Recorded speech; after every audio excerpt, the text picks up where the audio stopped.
नमस्कार दोस्तों, आज के इस खास वीडियो में हम जैक बोर्ड 2023 का एक्चुअल क्वेश्चन पेपर सॉल्व करने जा रहे हैं जब परीक्षा में 40 नंबर का एमसीक्यू पूछा जाता था। यह वीडियो खास तौर पर उन बच्चों के लिए है जो जैक बोर्ड 2026 की तैयारी कर रहे हैं। अगर आप इस प्रश्न पत्र को ध्यान से और पूरी लगन से अभ्यास कर लेते हो तो आपका कॉन्सेप्ट भी मजबूत होगा और आत्मविश्वास भी दोगुना होगा। इस वीडियो में हम हर प्रश्न को सरल और सटीक तरीके से समझेंगे ताकि परीक्षा हॉल में आपको किसी भी एमसीक्यू से डर ना लगे। तो चलिए शुरू करते हैं जैक बोर्ड 2023 का असली क्वेश्चन पेपर साइंस का। पहला क्वेश्चन देखो, उस समय पूछा गया था किस दर्पण में वास्तविक यानी रियल फोकस होता है। कहने का मतलब यह है कि रियल इमेज फॉर्म होती है। तो ऑप्शन नंबर ए जो अवतल दर्पण है इसमें रियल इमेज बनती है। अगला क्वेश्चन है देखो, मोटर वाहन के सामने की बात कर रहा है। मिरर देखिए, विच mirror is used in front of motor vehicle. तो जो मोटर व्हीकल जो गाड़ियां होती हैं उनके सामने जो हेडलाइट होता है वो सामने वाला दर्पण कौन सा लगा होता है। तो जो हेडलाइट कह सकते हो या फिर जो फ्रंट मिरर होता है वो हमारा अवतल दर्पण होता है। लेकिन ध्यान देना, जो साइड मिरर होता है, साइड विंग्स होती हैं, वो उसमें उत्तल दर्पण। देखिए एक्चुअली ध्यान देना क्या है, उत्तल दर्पण पीछे की चीजों को देखने के लिए यूज किया जाता है और ये क्या करता है, इसका दृष्टि क्षेत्र बहुत बड़ा होता है, यानी बहुत दूर की चीजों को ये अपनी थोड़ी सी जगह में एडजस्ट करके दिखा देता है। और अवतल दर्पण क्या करता है, चीजों को फैला करके दिखाता है, यानी रोशनी को फैलाने का काम करता है। चलिए बात करते हैं, अगला क्वेश्चन है, यदि एक लेंस की क्षमता पावर दी हुई है P इक्वल टू माइनस का 2 डायोप्टर, तो इसकी फोकल डिस्टेंस F आपसे पूछ रहा है। तो एक्चुअली क्या होता है, P इक्वल टू 1/f होता है, जहां F मीटर में होती है। तो माइनस का 2 इक्वल टू 1/f, तो F इक्वल टू कितना हो जाएगा, 1/-2, यानी कि 0.5, वो भी माइनस का। अच्छा, ये जो आपका आया f जो है ये 1/-2 आया, ये मीटर में आएगा, लेकिन यहाँ क्वेश्चन में सेंटीमीटर पूछ रहा है। तो 1 मीटर में 100 सेंटीमीटर होता है, तो -1/2 गुना 100 लिख दोगे तो कितना आएगा, -50 सेंटीमीटर इसका करेक्ट आंसर हो जाएगा फोकल डिस्टेंस। तो -50 centimetre, this is correct answer. अगला क्वेश्चन है, निम्न में से किस माध्यम का अपवर्तनांक अधिकतम होता है। तो इसमें जो डायमंड होता है, हीरे का अपवर्तनांक सबसे अधिक होता है जो इसमें दिए हुए हैं। अब बात करते हैं नेक्स्ट, अभी तक आपके सारे क्वेश्चन सिलेबस के, ये जो सिलेबस से आउट रहेगा, जो अभी आज के समय पे सिलेबस में नहीं है, वो अगर क्वेश्चन आएगा तो मैं आपको बता दूंगा, ये आप भी समझ सकते हो। प्रिज्म द्वारा प्रकाश की कौन सी परिघटना होती है, तो वर्ण विक्षेपण होता है, राइट। इसको हम लोग डिस्पर्शन ऑफ लाइट भी कहते हैं। जरा दृष्टि दोष किसे कहते हैं, राइट। जरा दृष्टि दोष जिसको हम लोग प्रेस बायोपिया कहते हैं, ये बाईफोकल लेंस, जो द्विफोकसी लेंस होता है, इसका यूज करके हम इसको दूर करते हैं। नेक्स्ट क्वेश्चन है, खतरे का निशान किस रंग का बना होता है, तो लाल रंग का बना होता है। अभी देखिए शायद खतरे का निशान वाला क्वेश्चन काफी इंपॉर्टेंट है, 2 नंबर में पूछा जाता है। नेक्स्ट क्वेश्चन है, विभवांतर का एसआई मात्रक क्या होता है, तो विभवांतर का एसआई मात्रक वोल्ट होता है। नेक्स्ट क्वेश्चन है, अच्छा यहां पे और देखो, कूलाम किसका होता है, कूलाम आवेश का, ओम किसका, प्रतिरोध का, एम्पियर किसका, धारा का। अगला क्वेश्चन है, विद्युत परिपथ में धारा की माप के लिए किसका उपयोग, वेरी इंपॉर्टेंट क्वेश्चन, ध्यान देना। धारा को मेजर करने के लिए हम लोग एमीटर का यूज करते हैं, राइट। एक चीज होता है गैल्वेनोमीटर। गैल्वेनोमीटर जो है किसी सर्किट के अंदर में करंट फ्लो हो रहा है या नहीं उसकी सूचना भर देता है। ध्यान देना, किसी सर्किट में करंट फ्लो हो रहा है या नहीं उसकी सूचना के लिए हम गैल्वेनोमीटर यूज करते हैं, और अमीटर से हम एक्चुअल कितना करंट बह रहा है किसी सर्किट में उसका यूज करते हैं, और किन्हीं दो बिंदुओं के बीच विभवांतर मेजर करने के लिए वोल्टमीटर यूज करते हैं। अगला क्वेश्चन है, किसी बल्ब से 1 मिनट में, यानी टी बराबर है आपका 1 मिनट यानी कि 60 सेकंड में 200 कूलाम यानी Q इक्वल टू 200 कूलाम आवेश प्रवाहित होता है, तो प्रवाहित धारा का मान कितना होगा। अभी तक सारे क्वेश्चन आपके सिलेबस से ही है। तो देखिए Q equal to I into T होता है, तो यहां से I बराबर Q अपॉन टी कर दीजिए। तो Q कितना है, 200, और बटे में आपने लिख देना है 60। सॉरी देखिए यहाँ पे 200 नहीं है, 120 कूलाम है डियर, ये 120 कूलाम है। तो यहां लिखोगे 120, तो ये आ जाएगा 2 ampere, correct answer option number 2 आपका सही हो जाएगा। अगला क्वेश्चन है देखो, यहाँ पे 1 यूनिट विद्युत ऊर्जा, 1 यूनिट को ही हम लोग बोलते हैं 1 kWh, और ये होता है 3.6 गुने 10 की घात में 6 जूल। तो ये आपका करेक्ट ऑप्शन क्या हो जाएगा, 4 नंबर। अगला क्वेश्चन है देखो, और आप भी बताइएगा लास्ट में आप इसमें कितने क्वेश्चन सही कर पा रहे हो।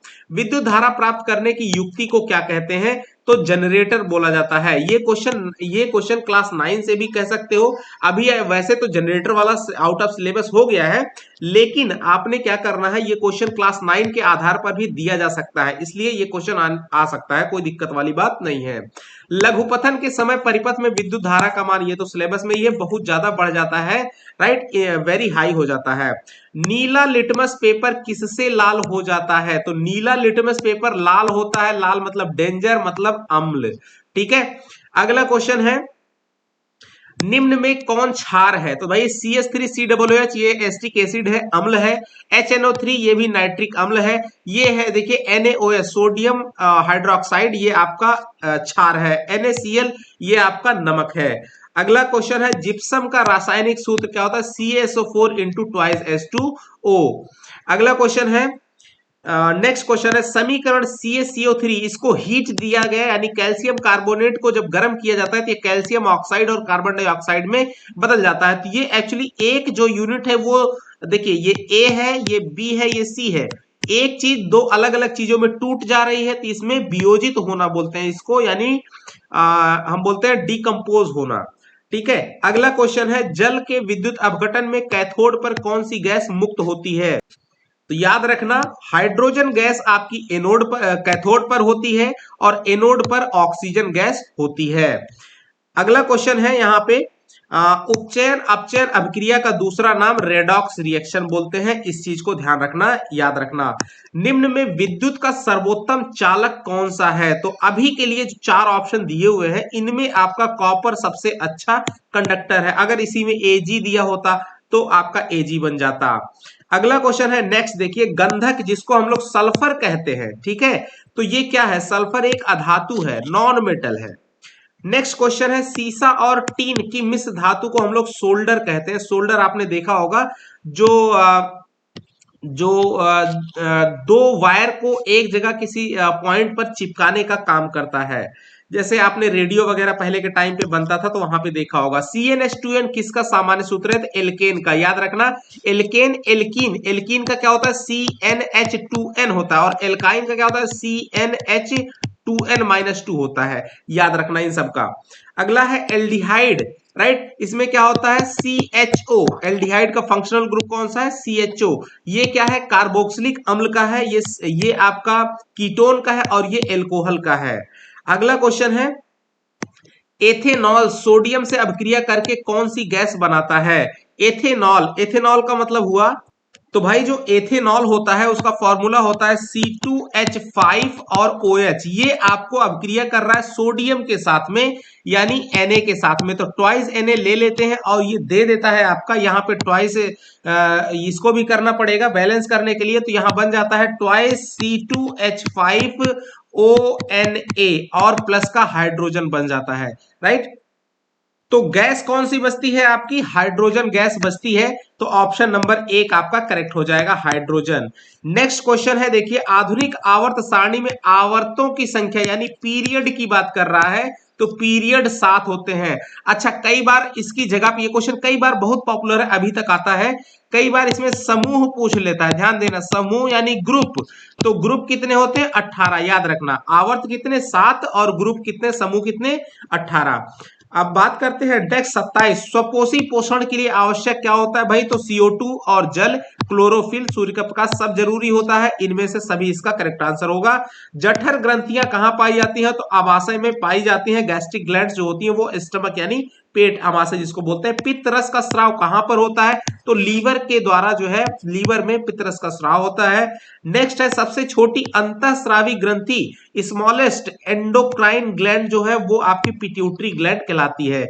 नेक्स्ट क्वेश्चन है डियर, घेंघा रोग पनपता है किससे, तो आयोडीन की कमी से घेंघा रोग आपका पनपता है।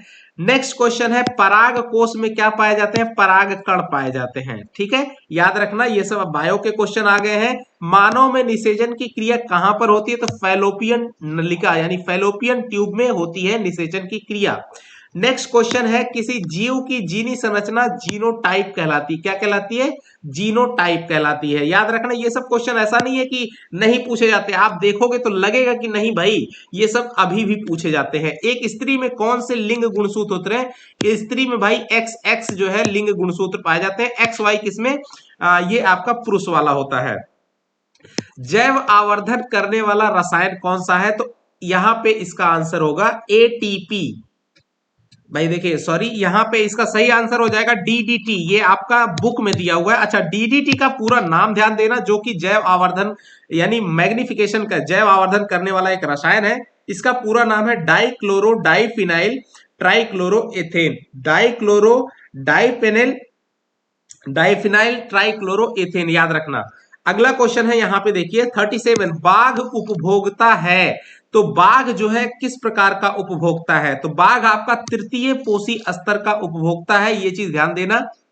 तो इसे इस बात से समझो, जैसे आपके पास सबसे पहले जो फर्स्ट लेवल का होता है वो हमारे पास ग्रास होती है, ग्रास को खाने वाला गोट होता है, गोट को खाने वाला आपका मान लीजिए जैसे फॉक्स हो गया या फिर आपका जैकल हो गया, ठीक है, और इसको भी खाने वाला आपका टाइगर हो गया।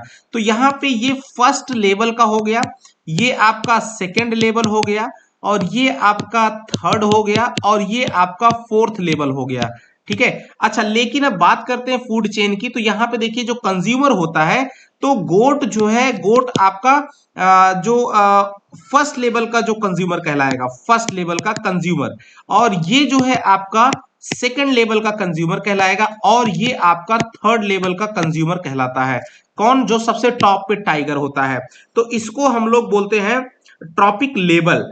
ट्रॉपिक लेवल, ये क्या है आपका? ट्रॉपिक लेवल, ठीक है। और ये आपके फर्स्ट स्तर, ये स्तर है, ठीक है।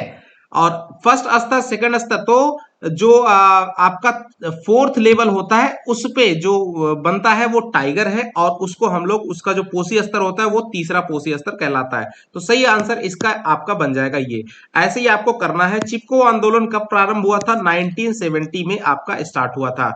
अगला क्वेश्चन है और 39, पवन चक्की से उपयोगी ऊर्जा प्राप्त करने के लिए अभी हटा दिया गया है। तो इसका सही आंसर है 15 किलोमीटर पर आवर, ये आपकी किताब में था। और लास्ट क्वेश्चन है, जल विद्युत संयंत्र किस ऊर्जा को विद्युत ऊर्जा में रूपांतरित करता है? तो सौर स्थितिज ऊर्जा को विद्युत ऊर्जा में रूपांतरित करता है। तो इस तरह से ये रहा आपका कंप्लीट 2023 का जो क्वेश्चन पेपर। आई होप कि आपको मजा आया होगा, और बताइए कि आपने कितने क्वेश्चन इसमें सही किए। तो मिलेंगे ऐसे ही अगले रोमांचक मजेदार वीडियो के साथ में, तब तक के लिए नमस्कार, जय हिंद दोस्तों।